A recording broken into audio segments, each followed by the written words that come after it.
கன்னியாகுமரி மாவட்டத்தில் உள்ள அஞ்சலிக்கடவு கிராம மக்கள் தங்கள் பகுதியில் பாலம் அமைத்து தர கோரி கடந்த 70 ஆண்டுகளுக்கு மேலாக கோரிக்கை வைத்தும் இன்று வரை எந்த பலனும் கிடைக்காமல் இருக்கு. அதை பற்றி ஒரு சிறு தொகுப்பை பார்க்கலாம். இவர்தான் ரத்தினம்பாய். இந்த ஆற்றை கடக்க கடந்த 20 ஆண்டுகளுக்கு மேலாக இலவசமாக படகோட்டி வருகிறார்.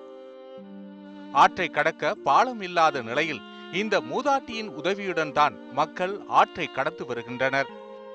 இந்த பகுதியில் பாலம் அமைக்க வேண்டும் என்ற கோரிக்கை இன்று நேற்றல்ல 70 ஆண்டு காலமாக முன்வைக்கப்பட்டு வந்தாலும் இன்று வரை விடிவு பிறக்கவில்லை என்பது இங்குள்ளவர்களின் வேதனை.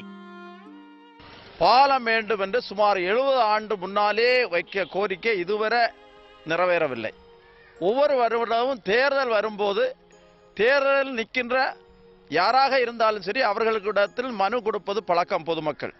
ஆனால் இதுவரை இந்த கோரிக்கையை நிறைவேற்றவே இல்லை.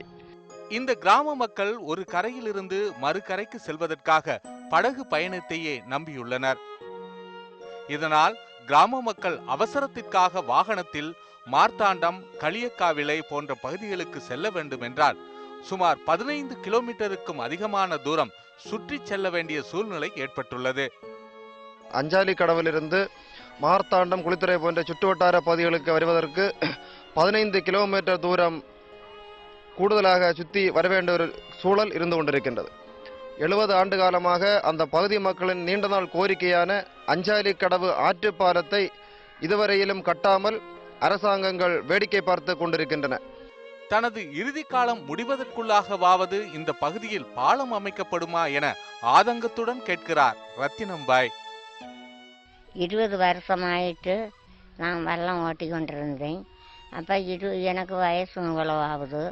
அப்போ இன்னும் என் காலம் கழிஞ்சு போனால் இந்த வெள்ளம் ஓட்டுறதுக்கு ஆறும் இல்லாததுனால இங்கே அரசு ஒரு பாலம் போட்டு தந்தால் இந்த நாட்டு மக்களுக்கு புண்ணியமாக இருக்கு.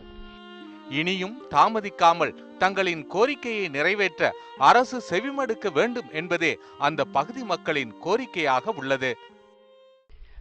கல்வியில் முதன்மை பெற்ற மாவட்டமாயிருந்தாலும் பல பகுதிகளும் அடிப்படை வசதிகளில் பின்தங்கியே காணப்படுகிறது.